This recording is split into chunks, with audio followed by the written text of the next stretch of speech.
Assalamualaikum sahabat Nijos Channel. Salam sejahtera untuk kita semua. Semoga sahabat sehat-sehat saja. Amin. Kali ini kami mengajak sahabat untuk mengikuti kajian Islami rutin Senin pagi. Penyelenggaranya adalah Majelis Taklim Jamiatul Muslimah, DKM Al-Ikhwan, Komplek Hankam Kelapa II. Penceramahnya adalah Ustadz Samsudin. Adapun topiknya adalah kajian fikih. Oleh karena itu, marilah kita simak apa yang akan disampaikan. Semoga dapat menambah ilmu dan wawasan keislaman kita semua. Jangan lupa subscribe, like, share, komen dan nyalakan lonceng notifikasinya. Assalamualaikum warahmatullahi wabarakatuh. Al-Fatihah ila hadrati Rasulillah Sayyidina Muhammad ibn Abdullah sallallahu alaihi wasallam. Summa ila arwahi abaihi wa ikhwanihi minal anbiya'i wal mursalin wa jami'i malaikatillahil muqarrabin wal kalubiyyin. Summa ila arwahi azwajihi wa auladihi wa dzurriyyatihi ajma'in. Summa ila arwahi sadatina Abi Bakr wa Umar wa Utsman wa Ali wa baqiyati sahabati wal qarabati wat tabi'in wa tabi'i tabi'in wa man tabi'ahum bi ihsanin ila yaumiddin. Summa ila arwahil arba'atil a'immatil mujtahidin wal awliya wasyuhada wal ulama was salihin. Nakhussu ila arwahi abaina wa ummahatina wa ajdadina wa jaddatina wa abnaina wa banatina wa a'mamina wa ammatina wa akhwalina wa khalatina wa masyayikhina fid din wa muallimina wa dhawil huquqi alaina ajma'in. Nakhussu khassatan ila ruhil muallif hadzal kitab wa nakhussu khassa ila arwahi man bana wa ammara masjid jami'al ikhwan usulihim wa furu'ihim wa ila arwahi jami'i ahlil kubur minal muslimin wal muslimat wal mu'minin wal mu'minat. Syai'u lillahi lahumul fatihah. A'udhu billahi minasyaitanir rajim. Bismillahirrahmanirrahim. Alhamdulillahi rabbil alamin. Ar-Rahmanir Rahim. Maliki yaumiddin. Iyyaka na'budu wa iyyaka nasta'in. Ihdinas siratal mustaqim. Siratal ladzina an'amta 'alaihim ghairil maghdubi 'alaihim waladdallin. Amin Allahumma amin amin ya mujibas sa'ilin. Bismillahirrahmanirrahim. Alhamdulillah alladzi bi ni'matihi tatimmus shalihat wa bi fadlihi tatanazzalul barakat. Wassalatu wassalamu ala sayyidina Muhammadin sayyidis sadat wa ala alihi wa sahbihi anjumiz zahirat. Amma ba'du, subhanaka la ilma lana illa ma 'allamtana innaka antal alimul hakim. Waalaikumsalam. Rabbi shrah li sadri wa yassir li amri wahlul 'uqdatam min lisani yafqahu qawli. Rabbi yassir wa la tu'assir, Rabbi tammim bil khair. Amin Allahumma amin. Ibu-ibu hadirat jamaah Majelis Taklim Jamiatul Muslimah Masjid Jami'al Ikhwan yang saya hormati, saya cintai dan saya banggakan. Wabil khusus orang tua kita yang selalu setia membersamai kita setiap kajian, dan beliau juga yang menghidupkan dan mematikan. Ini apa namanya Bu? Lagi diapain kita nih berarti? Lagi disuruh ya. Mudah-mudahan beliau selalu sehat. Guru kita Al-Mukarramah Ibu Ustadzah Haji Mas Yusuf, ibu-ibu para asatidzah, para pimpinan Majelis Taklim yang saya hormati, saya muliakan semuanya tanpa terkecuali. Teriring doa semoga hari-hari kita selalu penuh dengan keberkahan dari Allah Subhanahu wa taala.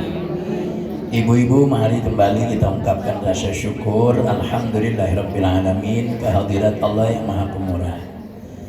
Pagi hari ini saya kira saya dengan ibu-ibu kurang lebihnya sama ya. Nikmat sehat ada kita peroleh. Ibu-ibu sehat semuanya? Sehat lahir, sehat batin, jasmani, rohani, fisik, mental. Dan saya pastikan kelihatannya dompetnya juga sehat. Nikmat luang waktu Allah beri kepada kita, sehingga boleh jadi sebagian ibu-ibu di jam segini mungkin lagi iris-iris kangkung kali ya Bu ya, sebagian potong-potong nangka gitu untuk dimasak. Tapi alhamdulillah ibu-ibu pandai betul membagi waktu ya, masya Allah. Ya mungkin kalau yang sudah relatif agak usia ya memang sudah ada yang gantiin, tapi kan yang masih muda banyak juga nih alhamdulillah.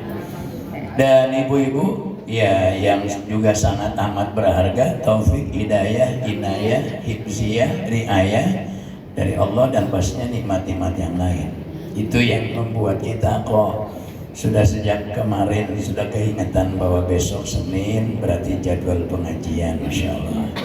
Dan Ustazah nggak pernah lupa tuh ingatkan saya, nggak malam ya paginya gitu. Habis malam responnya agak lambat. Saya tuh jawabnya lama karena emang semalam ada pengajian juga. Biasa ibu-ibu dan selesai pengajian ya ngobrol-ngobrol lah begitu ya. Ibu-ibu, pertama saya ingin aturkan terima kasih yang sebesar-besarnya berkah doanya. Perjalanan ibadah saya bersama 35 jamaah yang lain kemarin alhamdulillah lancar. Gak ada hambatan apa-apa. Pergi selamat, pulang selamat. Semoga umroh kami pun mabrur. Cuma memang saya baru tumben tuh, tahu kan tumben ya? Karena alhamdulillah Allah berikan saya rezeki umroh itu bukan baru sekali, 2 kali, 3 kali, 4 kali ya, bukannya. Tapi baru kemarin ibu, umroh pertama itu malam Jumat.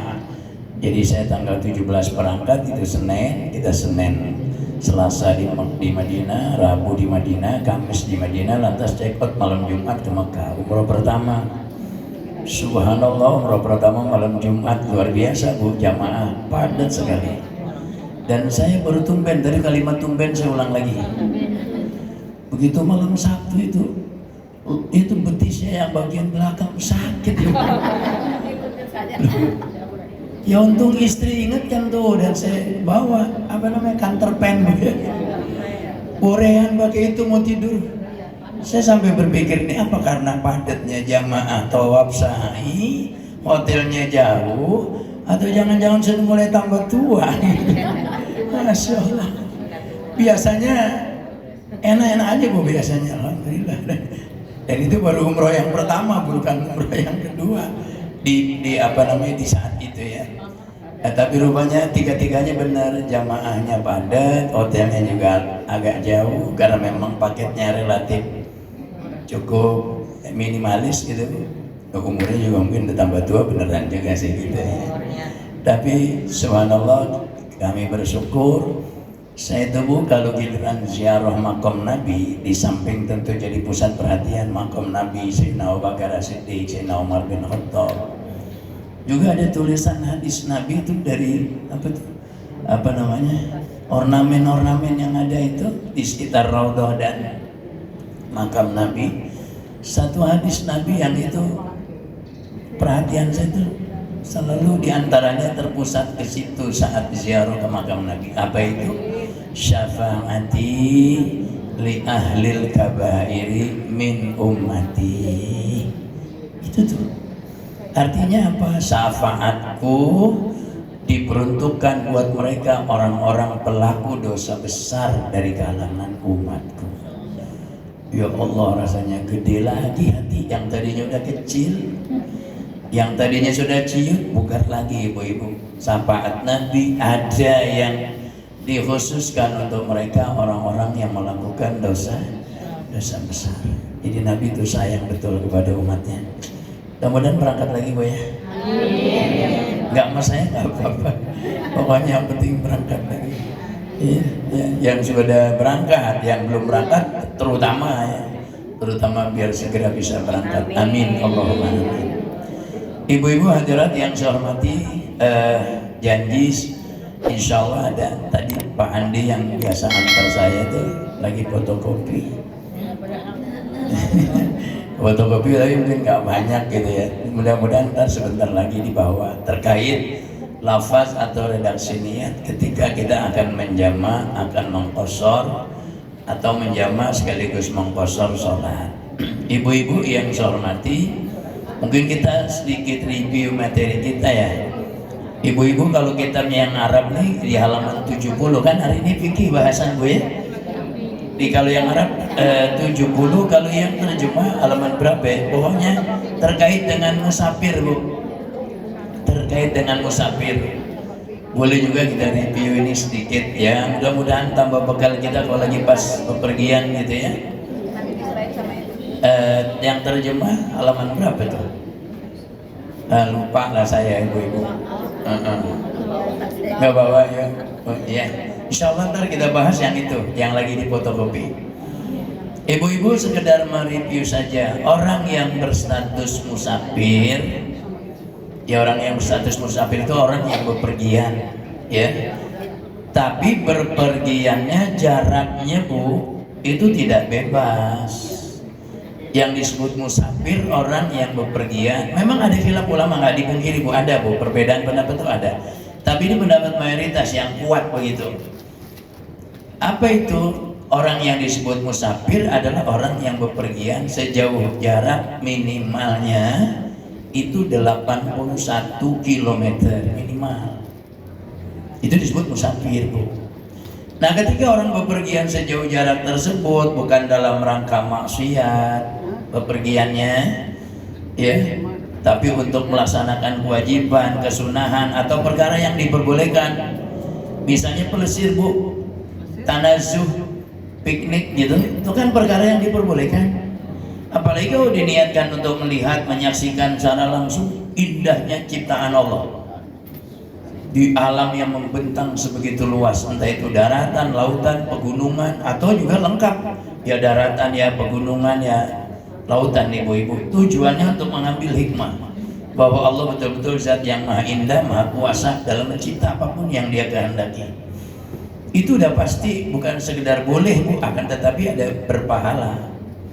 Nah, orang yang bepergian sejauh jarak minimal tadi bukan maksiat, kemudian tujuan yang bagus lah begitu, kemudian tujuannya pun dia ketahui.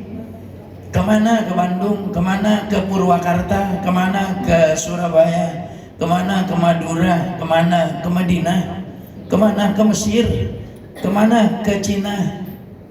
Ya, Cina kan ada juga Bu destinasi wisata ya, destinasi ziarah juga banyak.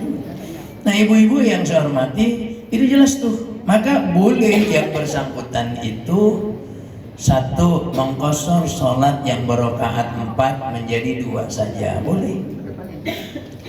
Bukan sunat Bu, lebih-lebih bukan wajib, hanya boleh. Kalau boleh ya orang bebas melakukan pilihan mau diambil atau tidak kebolehan itu. Tapi nanti kalau dalam mazhab Imam Abu Hanifah ambil, dan itu wajib, malah dia mengatakan ditekankan gitu ya, wajib dalam mazhab Imam Abu Hanifah itu ditekankan. Itu begitu. Nah, boleh juga menjamak. Jadi boleh mengqashar yang berrakaat 4 zuhur, asar dan isya menjadi 2 saja, dan boleh juga menjamak saja tanpa qashar. Jadi menjamak saja itu berarti ya zuhur paketnya asar, nggak boleh di beda paket. Maghrib paketannya dengan isya, itu tanpa harus qashar, boleh. Jamak saja tanpa qashar boleh, qashar saja tanpa jamak boleh. Zuhur 2 rakaat, asar enggak sekalian? Enggak, nanti aja asar, boleh. Jamak qashar sekaligus boleh juga. Digabung asar dengan zuhur atau zuhur dengan asar, maghrib dengan isya atau isya dengan maghrib, jadi qashar juga. Yang 4 cukup diselesaikan atau dilaksanakan 2 saja ibu-ibu. Kalau yang asar dengan zuhur yang 4 nggak usah diqashar, 4 gitu. Ya, boleh, namanya dijamak saja. Iya, dijamak saja. Iya, boleh. Ya. Diqashar saja tanpa jamak, zuhurnya 2, nanti asarnya di waktunya 2 lagi, boleh juga. nggak bersamaan gitu. Boleh. Oh, Di jamak, di kosor sekaligus. Zuhur paketannya tadi asar, maghrib paketannya isya. Nggak boleh asar maghrib, Bu ya. iya. Isya subuh nggak boleh juga. Nah tapi kan kalau maghrib rakaatnya 3, ya nggak bisa dikosor ya. Dikosor 1,5 bingung ngerjainnya. Jadi boleh jamak kosor sekaligus, boleh. Di jamak iya, di kosor iya. Zuhurnya 2, selesai zuhur, lanjut asar, asarnya 2. Nah ibu-ibu yang saya hormati, ini nih kalau jamak takdim, masih ingat pasti ya jamak takdim itu seperti apa berarti? Asarnya ditarik di waktu zuhur. Kalau maghrib isya berarti isyanya yang ditarik ke maghrib kan gitu Bu ya. Nah ibu-ibu yang saya hormati, itu tuh kalau itu yang dilakukan maka syaratnya itu dia wajib tertib Bu. Jadi gimana maksudnya wajib tertib? Zuhur dulu, nggak boleh asar dulu. Gitu. Selesai zuhur dan mualat. Mualat itu sambung menyambung. Antara zuhur dengan asar tidak boleh tertunda dengan jeda waktu yang cukup lama. Sekedar batal wudhu lagi boleh. Tayamum cari debu dulu. Setelah cari air nggak dapat kemudian cari debu untuk tayamum boleh. Tapi terjeda waktu antara zuhur dengan asar dengan lama secara urut itu pandangan umumnya banyak orang gitu, maka tidak boleh. Habis zuhur ngebakso dulu, habis selesai makan baksonya kepedesan karena tadi kasih sambalnya kebanyakan, es kelapa dulu baru asar. Nggak boleh karena nggak ada mualat, batal itu berarti. Yang jadi hanya zuhurnya, asarnya nanti di waktunya. Itu untuk yang jamak apa? Takdim, ibu-ibu. Ya. Kemudian kalau jamak takhir tidak ada kewajiban tertib, boleh saja asar dulu baru zuhur, atau zuhur dulu baru kemudian asar, boleh bebas.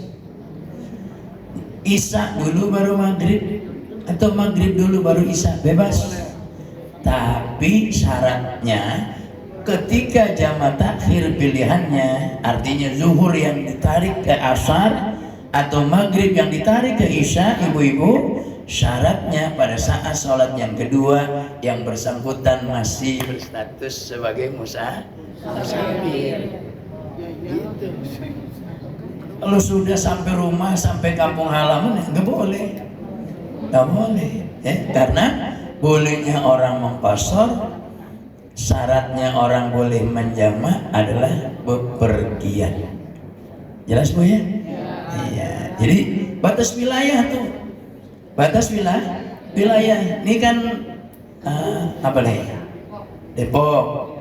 Berarti ibu-ibu Cisalak maksudnya Depok. Depok, Jakarta Depok. Depok Jakarta. Sini, Cibubur, Cijantung dari sini kan dekat betul tuh.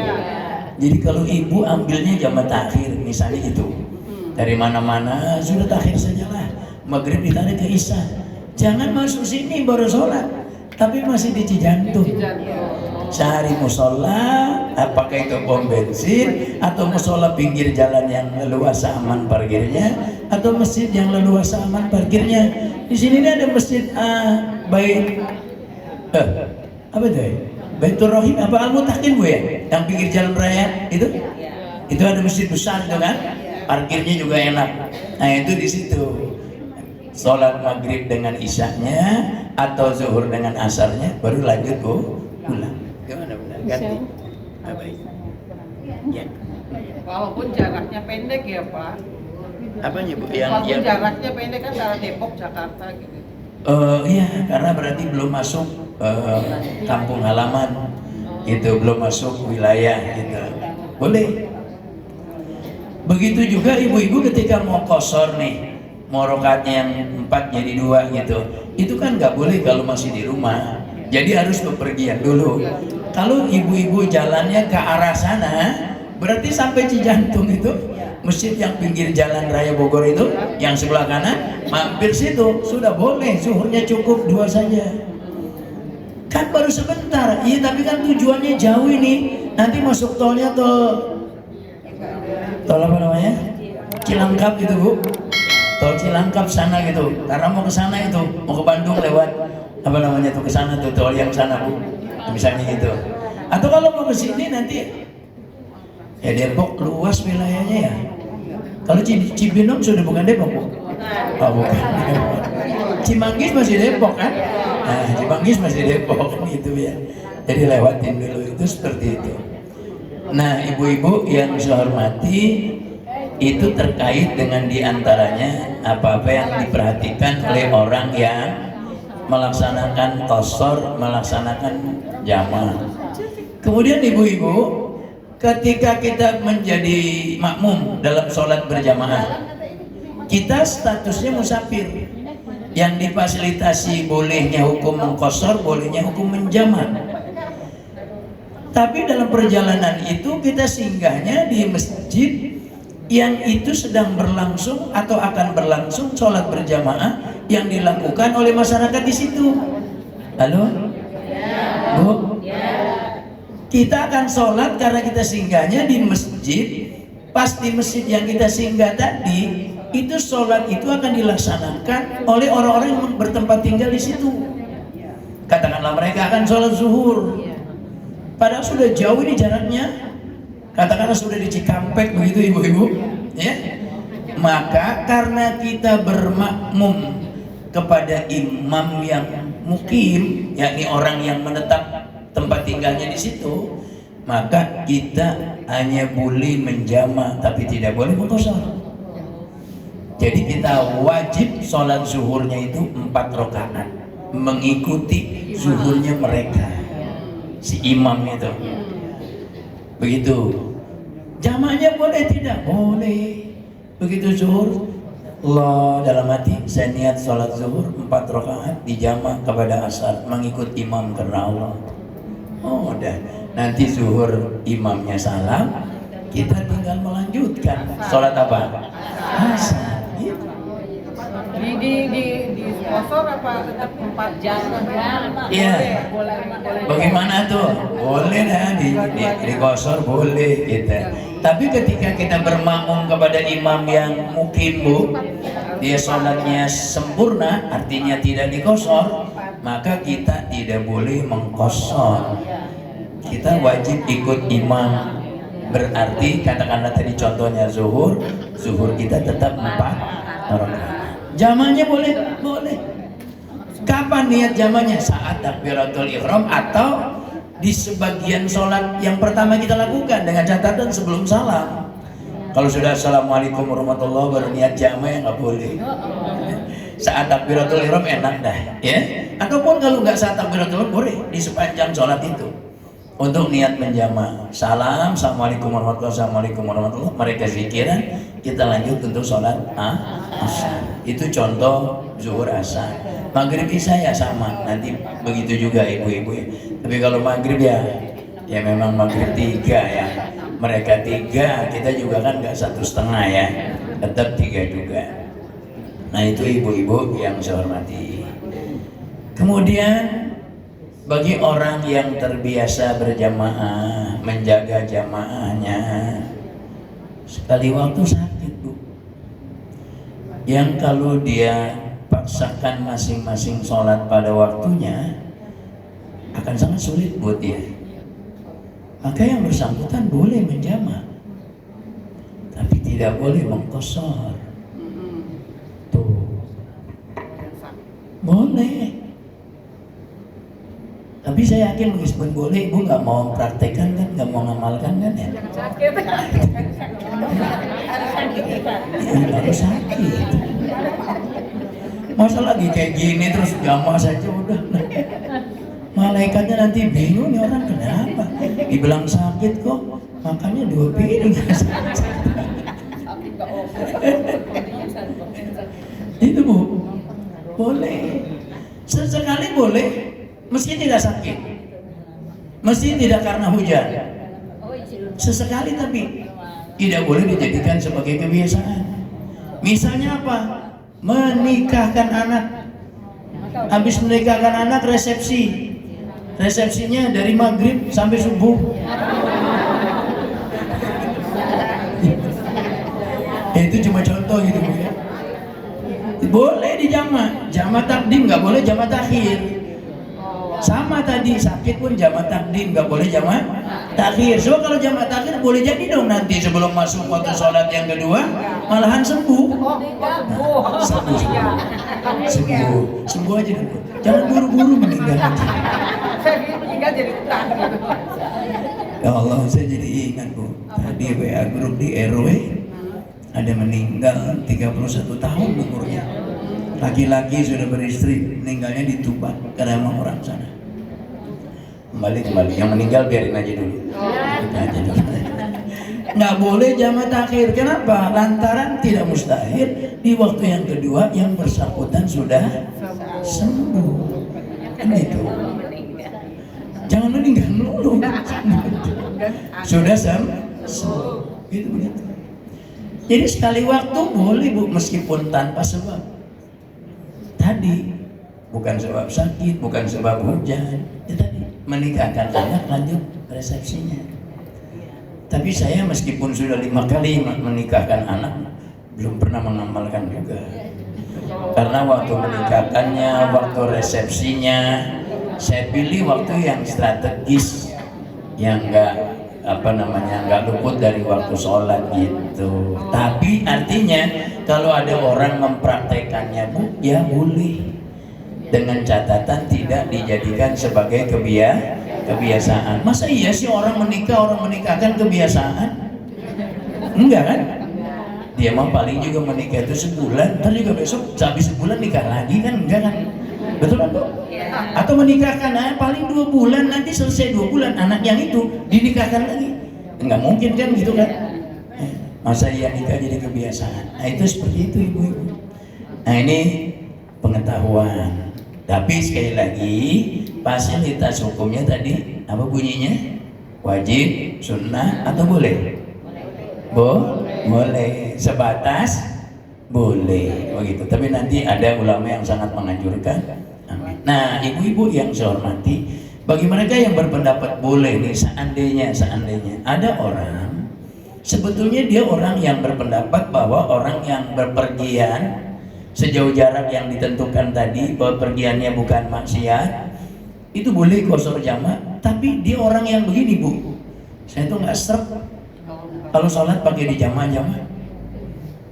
Mobilnya yang kita pakai ini mobil nyaman betul kok, baru beli 3 bulan, AC-nya masih dingin, dia punya terot-terotnya masih bagus, dia punya pernya juga masih bagus, pokoknya bantingan 0,5 meter pun nggak terasa, misalnya gitu Bu ya. Ini mobilnya nyaman betul. Nggak, saya nggak serang. Udah kita sholatnya di waktunya masing-masing saja. Zuhur ya zuhur, asar ya asar, maghrib ya maghrib, isya ya isya, subuh ya subuh. Zuhurnya nggak usah dipotong, nggak usah didiskon, 4 rakaat. Asarnya gitu juga, nggak serang saya. Bu, kalau yang punya perasaan seperti itu dalam hatinya, hukumnya buat dia qashar jamaah bukan lagi sunat. Bukan lagi boleh, mohon maaf, bukan lagi boleh, tapi sunat. Jelas kira-kira? Jelas ya? Kalau ada orang yang ngerasa nggak seret, zuhur sama asar kok pakai digabung? Kok pakai 2 rakaat? Kenapa nggak zuhur di waktunya saja, asar di waktunya saja? Mobil sendiri kok, kendaraan sendiri kok. Ngapain pakai mampir-mampir, pakai langsung tinggal mampir sebentar, enak aja kok. Kalau ada orang yang hatinya seperti itu Bu, yang boleh tadi maka berubah hukumnya menjadi sunnah. Dia nggak boleh benci, dia nggak boleh nggak seret, dia nggak boleh nggak suka dengan apa yang diperbolehkan oleh agama. Gitu. Betul Bu Ustazah. Rukhsah bahasa fikih, bahasa kita bilang diskon, dikasih kemudahan, dispensasi. Jadi yang agama kasih jangan sampai ngerasa nggak suka dengan yang agama permudah. Adapun enggak, saya nggak mau jamak, saya nggak mau qashar, saya mau tamam saja, zuhurnya 4 di waktunya, asarnya 4 di waktunya, nggak ada masalah, boleh.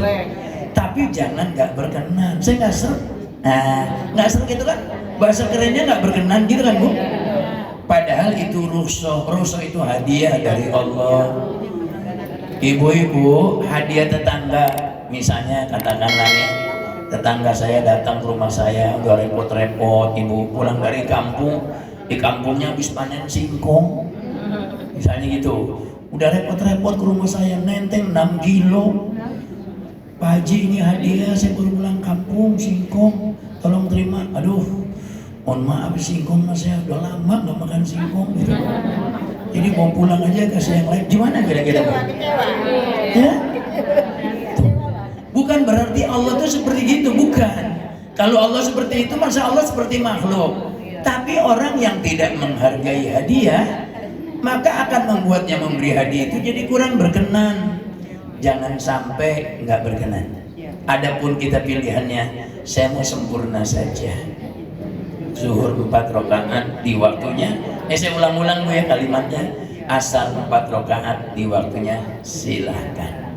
Tapi jangan sampai punya hati kurang berkenan. Seandainya punya, malahan yang bersangkutan bukan boleh, akan tetapi hukumnya jadi sunnah. Yang 4 itu jadi sunnah. Bukan. Kan kalau sholat zuhurnya kan wajib. Rakaatnya 4. Dalam kondisi musafir, bepergian tadi, jarak-jaraknya udah ditentukan, persyaratannya dipenuhi, kan boleh qashar, boleh jamak. Berarti zuhurnya sama asar boleh satu waktu, prakteknya asar tarik zuhur boleh jamak takdim, zuhurnya yang ditarik ke asar boleh jamak takhir. Bahkan mau diringkas 4 jadi 2 saja, zuhur 2 selesai, naik lagi asar 2 selesai, kan boleh.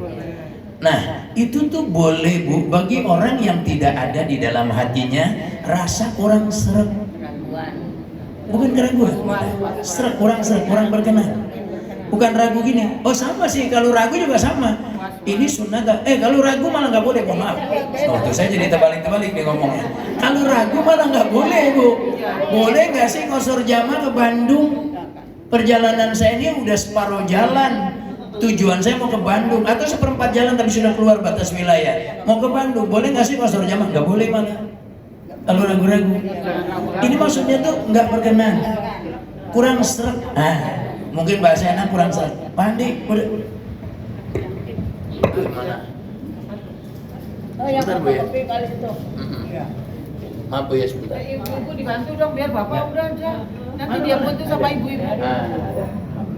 Udah bapaknya biarin aja, nanti ibu aja. Iya. Makasih. Udah ambil kopi. Ya, lanjut Bu ya. Salah ambil gak saya ini? Tadi yang biru. Yang baru yang ini ya? Bu ya, ini yang tep. Kalau ada yang kurang seret, nah itu kalimatnya lah, bahwa qashar jamaah bagi orang yang berstatus musafir, jaraknya masuk syarat, bukan dalam rangka maksiat, punya tujuan yang sudah diketahui. Qashar jamaah yang boleh dia kurang seret. Ngapain juga pakai qashar, pakai jamaah? Orang kendaraan kita sendiri kok. Tinggal mampir di masjid anu, tinggal mampir di musola anu, tinggal mampir di pom bensin rest area. Nah yang gitu tuh malah jadi sunat untuk qashar jamaah, bukan lagi boleh. Jelas kira-kira? Nah, itu fotokopiannya jelas nggak Bu? Cukup jelas ya. Tapi mohon maaf kalau Arabnya nggak diharokatin, karena husnuzon saya ibu-ibu bisa baca meskipun nggak ada harokatnya. Ya. Kan alhamdulillah kalau di pondok semua kan gitu ya, meskipun mungkin pesantren kilat gitu ya dulu gitu. Jadi gitu Bu ya. Nah ibu-ibu, ini yang saya tulis memang lebih kepada lafaz niat. Lafaz niat bukan soal hukum, bukan soal syarat. Kalau hukum syarat barusan yang saya sudah paparkan. Ini niatnya. Zuhur itu ketika akan dijamak tok tanpa qashar, seperti apa niatnya. Asar yang tok dijamak tanpa qashar, seperti apa niatnya. Begitu juga maghrib dan isya, atau ketika dia dikosor saja tanpa dijamak. Karena kan boleh jamak saja tanpa kosor boleh, kosor saja tanpa jamak boleh, ya kosor juga, jamak juga kan boleh juga. Itu tiga kaifiat itu niatnya saya tulis ibu-ibu. Insya Allah ya maksudnya gini juga. Sebenarnya sih begini. Redaksi melafazkan niat dengan lidah tubuh itu sunnah, tapi kan kita nggak boleh sepelekan sunnah kan? Ya. Betul gak? Ya. Sebab sunnah itu kalau dikerjakan maka kita akan dapat apa? Pahala. Meskipun kalau ditinggalkan tidak berdosa, tapi kan sayang kalau ditinggalkan kan? Misalnya ibu-ibu sholli fardhu zuhri arba rakaatin mustaqbilal qiblati ada nilai ta'ala itu kan begitu itu sunnah. Yang wajib itu kan yang di sini kan, saya niat sholat fardu zuhur, atau saya sholat fardu zuhur 4 rakaat karena Allah. 4 rakaatnya nggak disebutkan nggak apa-apa juga. Ya, makasih. Kalau sunat kan ada ba'da qabla. Ada ba'diyah, ada qobliyah. Betul Bu Ustazah. Nah ini pertanyaan bagus. Ibu-ibu, kalau ba'diyah qobliyahnya semisal zuhur kan ada qobliyah ada ba'diyah. Maghrib juga ada qobliyah ba'diyah. Meskipun qobliyahnya ada pendapat yang mengatakan dhaif qobliyahnya. Ini gimana ibu-ibu, sebelum saya jawab apa yang Bu Ustazah tadi sampaikan. Gini Bu, kita sholat qobliyah zuhur. Kalimatnya pertanyaan dulu deh. Karena saya yakin banget kalau ibu-ibu Jamiatul Muslimah Al-Ikhwan tuh keren. 4 orang yang amin, 4 orang. Saya kok yakin ibu-ibu Majlis Taklim Jamiatul Muslimah Masjid Al-Ikhwan itu keren. Mantap namanya itu. Bu, ini pertanyaan. Biar jangan ibu melulu yang nanya. Saya kesel juga kalau ditanya melulu. Sekali-sekali saya yang nanya.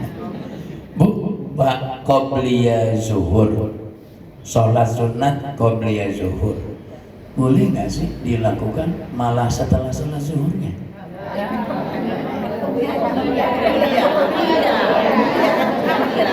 Gak usah marahin saya, gak usah nanya. Saya cuma nanya, orang nanya tuh jangan dimarahin. Dijawab.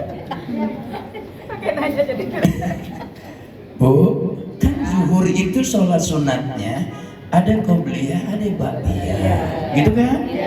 Boleh nggak sih sholat qobliyah zuhur, sunat maksudnya sholat sunat qobliyah zuhur, malahan setelah sholat zuhur?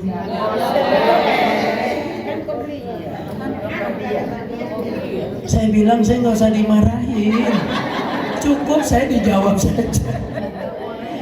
Ya Bu, yang bilang nggak boleh angkat tangan. Yang bilang boleh angkat tangan. Enggak ada. Oh, ada juga satu udah ada. Ya dia nggak angkat tangan boleh, nggak angkat tangan nggak boleh, nggak angkat tangan gimana? Bisa maunya angkat kaki sih. Bu, sholat sunat qobliyah, tadi saya contohkan zuhur.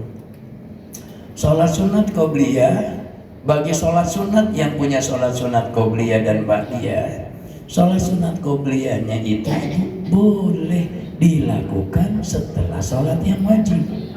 Tadi pertanyaan saya zuhur, berarti ketika misalnya kita masuk masjid, ternyata begitu masuk masjid belum dapat shop baru masuk, iqomahnya sudah dikumandangkan.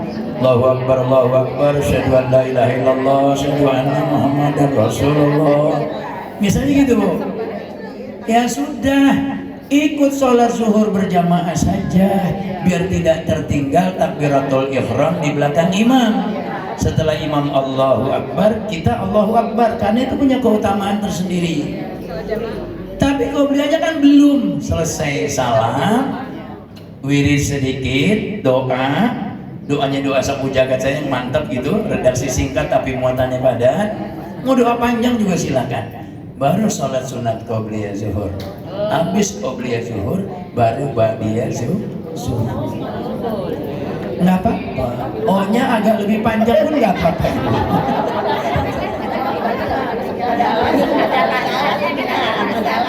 Gimana Bunda? Tuh, Bu, kenapa saya bilang ibu-ibu jamaah Majelis Taklim Jamiatul Muslimah Masjid Al Ikhwan tuh keren? Kenapa saya bilang gitu? Bunda nih bilang, kalau emang boleh padahal itu qobliyah tapi setelah zuhur, apa alasannya? Karena alasannya itu penting, Bu. Kalau cuma main boleh tidak boleh tanpa punya alasan ya amburadul namanya. Ibu-ibu, boleh nggak sholat qobliyah, sholat sunat qobliyah zuhur sebelum masuk waktu zuhur? Sebelum waktu zuhur. Saya tanya lagi, boleh nggak sholat sunat qobliyah zuhur sebelum masuk waktu zuhur?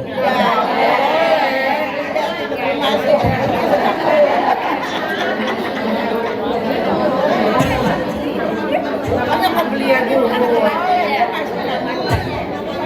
Ya Allah. Kok saya kalau kayak gini besok-besok malah mikir-mikir buat nanya. Nanya bukan dijawab malah dimarah-marahin saya.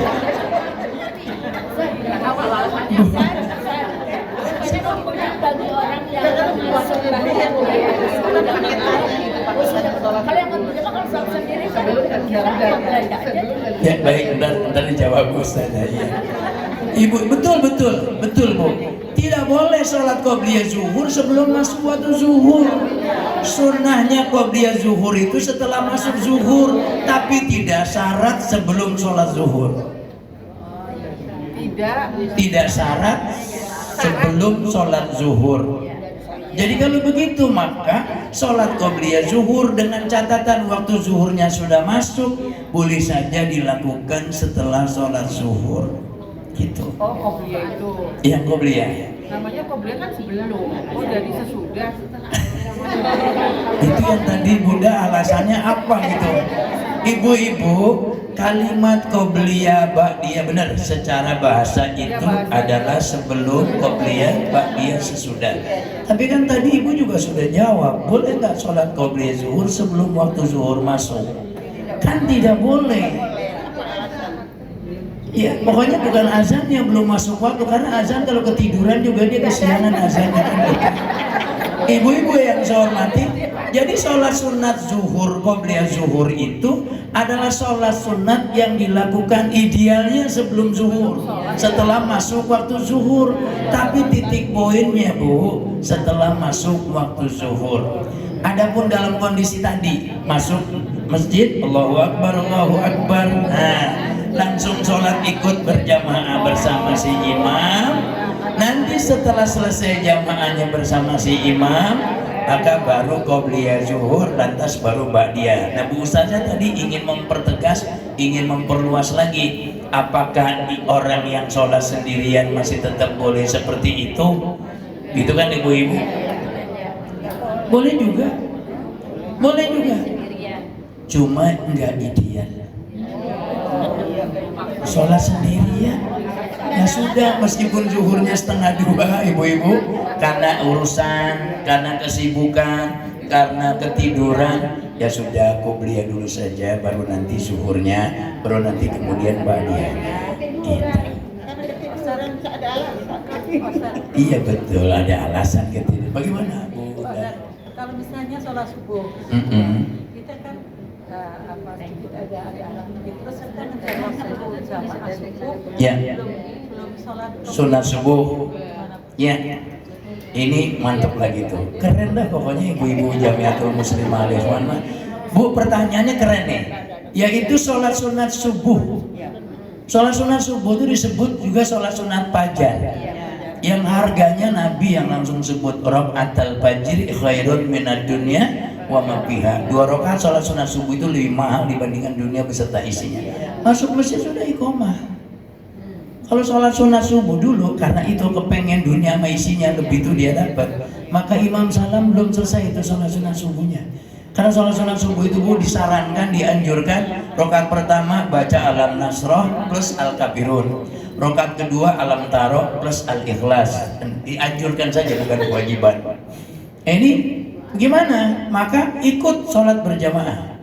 Setelah selesai subuhnya, supaya tidak luput qobliyah subuh yang nggak pernah ditinggalin, maka ibu-ibu baru qobliyah subuh. Lah kan sudah sholat subuh nggak boleh sholat.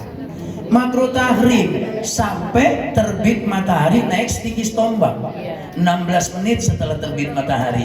Terus tombak tuh gitu, 16 menit setelah terbit matahari. Ibu-ibu yang tidak boleh sholat setelah sholat subuh, setelah sholat asar, itu sholat yang tanpa sebab atau sebabnya berbarengan.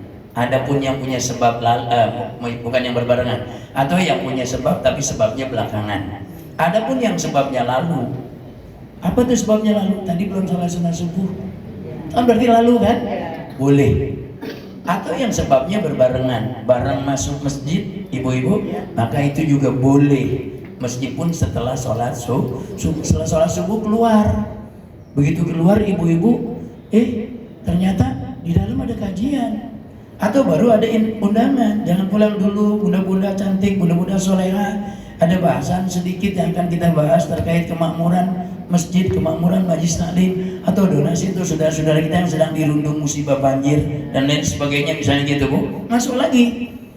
Ibu-ibu yang saya hormati, boleh sholat tahiyat masjid. Itu karena punya sebab yang berbarengan, yakni masuk ke dalam masjid. Yang nggak boleh itu yang sebabnya belakangan Bu. Misalnya apa? Ibu-ibu akan melakukan perjalanan musafir, kan ada sholat sunat safar tidak? Betul kan? Ada sholat sunat safar. Ibu-ibu akan safarnya itu jam 5:30. Udah berangkat dari rumah karena terkait transportasi, apakah itu kereta atau kan itu pesawat terbang. Ini nggak boleh, nggak harus ngatur waktu sedemikian rupa supaya jangan sampai tertinggal. Sholat subuhnya dapat, tadi pun sholat sunat sebelum subuhnya dapat ibu-ibu. Begitu udah selesai sholat subuh, sebelum terbit matahari naik setombak, ibu sudah keluar dari rumah.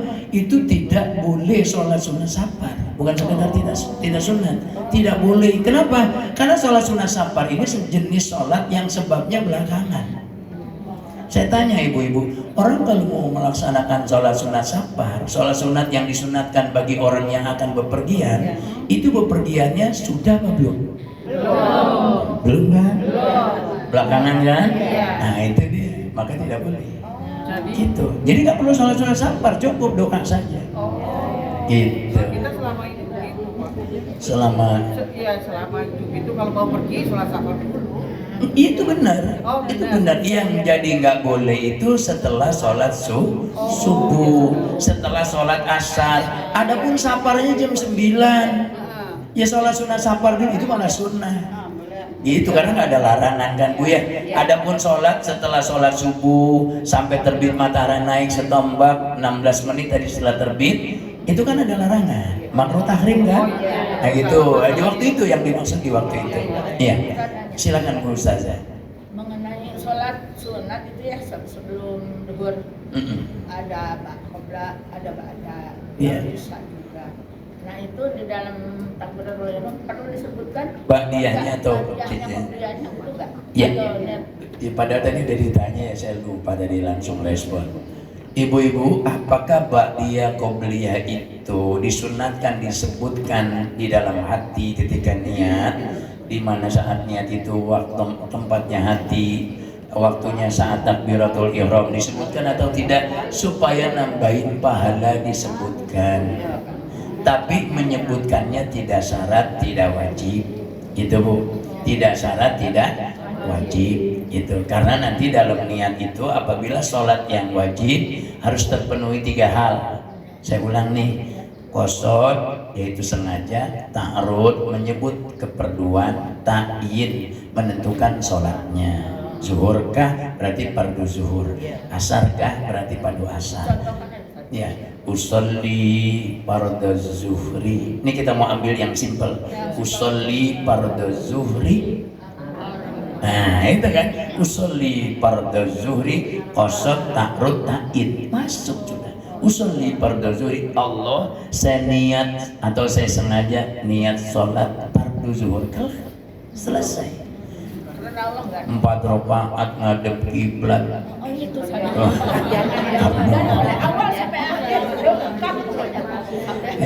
Ibu-ibu kalau yang kurang pentes Enggak biasa sih. Ya enggak sampai segitu. Kira-kira kan seperti itu jadinya. Tetapi Bu, menyebut bilangan rokaatnya, menghadap kiblatnya, kalau jadi makmum wajib disebut. Menyebut bilangan rokaatnya, menghadap kiblatnya karena Allahnya sunnah. Saya sholat fardu zuhur ikut imam selesai. Berarti maksudnya potongan Allahu Akbar, mohon maaf. Saya niat sholat fardu asar, cukup udah jadi makmum atau jadi imam karena Allahnya sunat tuh. Kenapa? Karena Allahnya sunat, ya kan ibadah semuanya diperuntukkan untuk Allah gitu. Jadi nah, jadi begitu Bu, apa ibu-ibu secara umum gitu Bu ya. Nah kita nih gimana? Kita ini ternyata kalaupun lengkap sekali, sudah nempel sekali di hati. Saya niat sholat fardu zuhur 4 rakaat menghadap kiblat karena Allah Ta'ala gitu, misalnya gitu ya. Tapi kalau itu tuh jadi menghambat, ya sudah. Yang penting masuk qasad, ta'arud, ta'id. Qasadnya sengaja. Emang ada orang sholat nggak sengaja, kaget Bu, dikageti sama temannya, Jur, Allahu Akbar. Kan nggak ada sengaja namanya kalau gitu. Spontanitas, refleks dari karena kaget, kan gitu ibu-ibu. Nah, ada pun sholat sunat ibu-ibu yang saya hormati, cukup qasad dan ta'arud. Gitu. Jadi saya sholat sunat tuh nggak pakai disebut qobliyah ba'diyah. Saya sholat sunat zuhur jadi sudah. Tapi sekali lagi Bu, sedapat mungkin kalau bisa yang disunatkan tadi ya jangan ditinggal, karena itu akan nambah catatan amal yang bukan otomatis dengan kemurahan Allah akan ada tambahan pahala gitu. Nah ibu-ibu yang sono jam berapa? Kalau nggak ada pertanyaan 5 menit ini boleh saya tambah dikit. Oh Bunda silakan. Ini Pak Ustaz, kalau niat sholat suruh itu bagaimana? Yang pertama dan kalau sholat yang mulai itu kan jamaah ya sholat tahajud. Itu niatnya bagaimana? Apa kita niat makmum atau masing-masing? Sholat suruh niatnya bagaimana? Ya baik, pertanyaan Bunda Haja Parija ada 2. Satu sholat suruh itu sholat sunat isyraq Bu. Jadi banyak ulama yang mengatakan sholat sunat suruh, sholat sunat isyraq dimaksud adalah sholat sunat duha gitu. Jadi kalau ibu-ibu sudah duha ya berarti sudah suruh. Itu bagi yang berpendapat sholat suruh adalah sholat sunat duha. Nanti ada lagi pendapat ulama yang mengatakan suruh ya suruh, duha ya duha. Nah ibu-ibu kalau begitu, misalnya kita mau ngamalkan suruhnya juga, duhanya juga. Ingat, matahari setelah terbit 16 menit itu baru masuk waktu suruh. Saya niat sholat sunat isyraq 2 rakaat karena Allah. Itu kalau kita mau lengkapin 2 rakaat karena Allah. Itu begitu. Setelah terbit matahari 16 menit setelah terbit.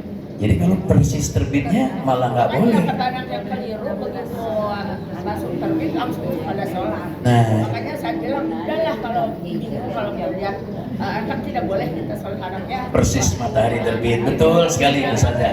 Sholat di situ tetap nggak ada ininya ya kan. Udah lebih baik duha aja yang jelas. Duha aja. Nah, ibu-ibu, Bu Ustazah barusan daripada ngeragu-ragu.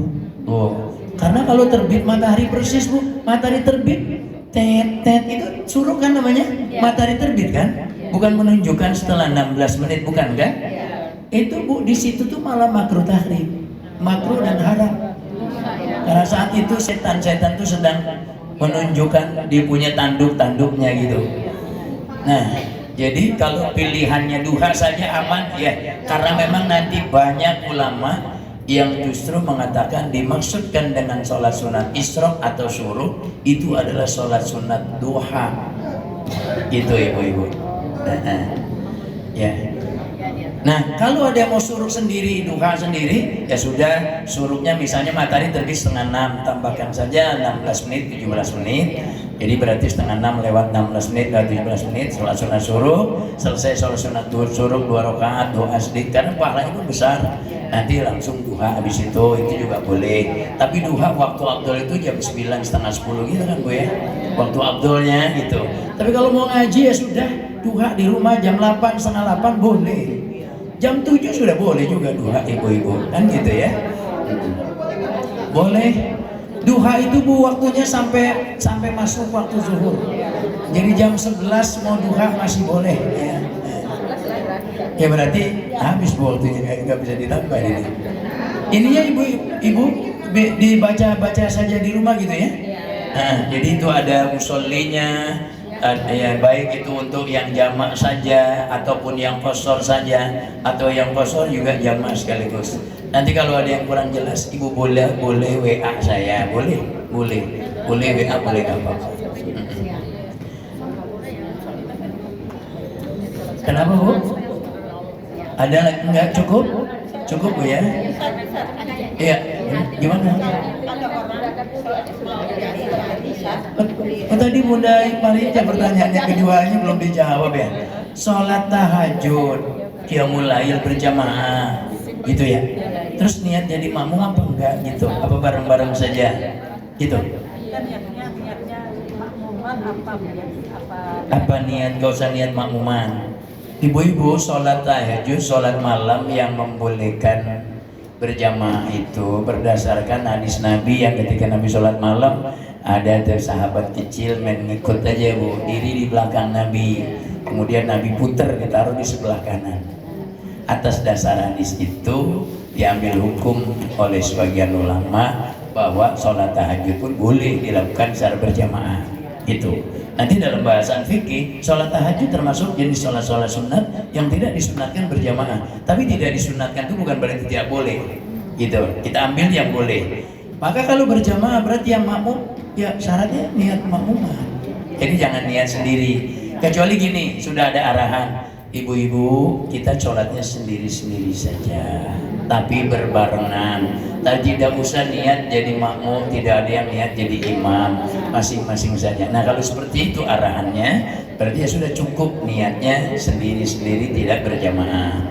Karena dalam kajian fikih, sholat tahajud termasuk jenis sholat sunat yang tidak disunatkan berjamaah. Tapi apakah boleh? Boleh kalau bicara boleh, tapi tidak sunat. Sama tadi dengan qashar jamak bagi orang yang musafir, kan hanya boleh, tidak sampai kepada sunnah, kecuali yang kurang seret tadi gitu ya. Baik ibu-ibu cukup ya, mudah-mudahan. Masih ada cuma bakalan panjang waktunya. Oh begitu. Ya kalau gitu kita tunda pada kesempatan yang akan datang ya. Ya. Insya Allah kita sehat panjang umur ya. Ibu-ibu, saya sangat minta doa restunya nih. Jadi tanggal 20 bulan Desember itu saya menikahkan putri saya yang bungsu. Iya. Jadi yang dulu-dulu saya sebut saya masih punya perawan tuh gitu Bu ya. Bulan Juni dia dilamar, kemudian ternyata anak saya kok mau ya. Ya sudah ya, namanya bapaknya emaknya anaknya mau, ya sudah maulah. Akhirnya disepakatilah Bu, tanggal 20 bulan Desember bulan ini, tanggal 20. Jadi sekarang ini tanggal berapa ya? 8 ya? Berarti kalau dari hari ini 12 hari ke depan ibu-ibu. Cuma saya dapatnya malam Bu, di tempatnya di Gedung Pandansari. Gedung Pandansari itu Taman Wiladatika. Saya memang tidak bawa undangan untuk ibu-ibu karena saya khawatir saya merepotkan kalau saya mengundang. Tapi doa dari ibu-ibu sangat-sangat saya harap. Oleh karena itu ibu-ibu, saya mohon bacakan suratul Fatihah agar rangkaian acara dari sejak direncanakan, persiapan sampai pada hari haknya tidak ada hambatan apapun. Akad nikahnya tanggal 20 ba'dal asar, resepsinya jam 7 sampai jam 9. Semoga nggak ada halangan apapun.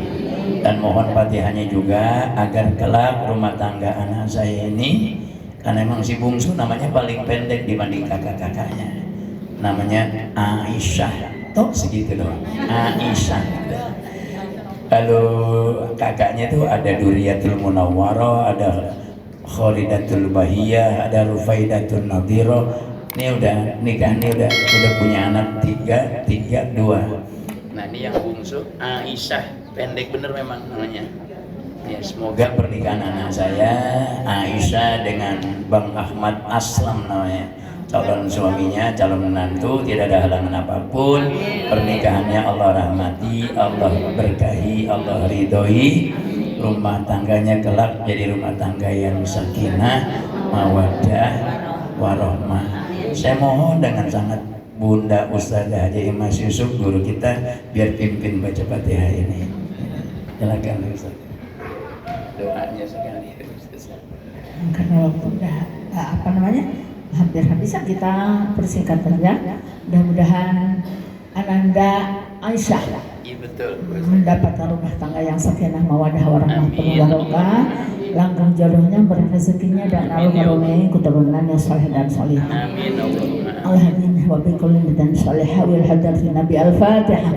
A'udzu billahi minasyaitonir rajim. Bismillahirrahmanirrahim. Alhamdulillahi rabbil alamin. Ar-Rahmanir-Rahim. Maliki yaumiddin. Iyyaka na'budu wa iyyaka nasta'in. Ihdinas siratal mustaqim. Siratal ladzina an'amta 'alaihim ghairil maghdubi 'alaihim waladdallin. Rabbi ighfir lana wa liwalidayna amin. Terima kasih ibu-ibu, mudah-mudahan doa kita dikabulkan Allah. Billahi taufiq wal hidayah. Wassalamualaikum warahmatullahi wabarakatuh. Terima kasih Bu Ustazah doanya, Fatihahnya. Astagfirullahaladzim. Bismillahirrahmanirrahim. Alhamdulillahirabbil alamin. Allahumma shalli ala sayyidina Muhammad wa ala ali sayyidina Muhammad. Allahumma anfa'na bima 'allamtana. Rabbi 'allimna alladhi yanfa'una warzuqna ilman yanfa'una. Ya muyassiral umuri yassir umurana wa la tu'assir wa balligh maqasidana wa hasil muradana bil khair fi umuri diniyah wad dunyawiyah wal ukhrawiyah. Wa sallallahu ala sayyidina Muhammadin wa ala alihi wasallam. Walhamdulillahirabbil alamin. Ibu-ibu hadirat yang saya hormati, sangat saya aturkan terima kasih atas keikutsertaan perhatiannya, doanya. Jazakumullah khairan jazaa, jazakumullah khairan katsira. Hadanallahu wa iyyakum. Wassalamualaikum warahmatullahi wabarakatuh. Terima kasih telah menyaksikan video ini hingga selesai. Jika video ini bermanfaat, jangan lupa like, share, subscribe dan nyalakan lonceng notifikasinya. Tetap jaga kesehatan. Sampai jumpa di video berikutnya. Wassalamualaikum warahmatullahi wabarakatuh.